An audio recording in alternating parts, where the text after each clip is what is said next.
ഓം ശ്രീ ഗുരുഭ്യോ നമ.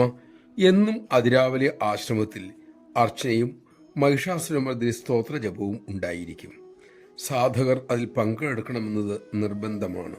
അതിനാൽ എത്ര വൈകി കിടന്നാലും 4:30 കുളിയും കഴിഞ്ഞ് എല്ലാവരും അർച്ചനയ്ക്കും ജപത്തിനുമായി അവിടെ എത്തും. ഒരിക്കൽ അമ്മ ചോദിച്ചു, എന്താ മക്കളെ, അർച്ചന നടത്തുമ്പോൾ നിങ്ങൾ ഉറക്കെ ജപിക്കാത്തത്? മഹിഷാസുരമർദ്ദിനി സ്തോത്രം ചൊല്ലുമ്പോൾ എന്തേ കൈകൾ കൊണ്ട് താളം പിടിക്കുന്നില്ല? നമഃശിവായ. ലളിതാ സഹസ്രനാമം ഉറത്തിന്റെ ഉറക്കെയുള്ള ജപം, അതായത് അവനവന് കേൾക്കുന്ന വിധം താളം പിടിച്ചുകൊണ്ടുള്ള സ്തോത്രജപം, ഇവ സാധകന്റെ ശാരീരിക, മാനസിക, ആധ്യാത്മിക കാര്യങ്ങളെ കൂടുതൽ ഊർജ്ജസ്വലമാക്കും, സ്വാത്വികമാക്കും. അതുകൊണ്ട് കഴിയുമെങ്കിൽ ആ വിധം ജപിക്കാൻ ശ്രമിക്കണം. ഉറക്കെ നാമം ജപിക്കാനുള്ള ലജ്ജ അത് ഉണ്ടെങ്കിൽ അത് നമ്മളെ വിട്ടുപോകട്ടെ.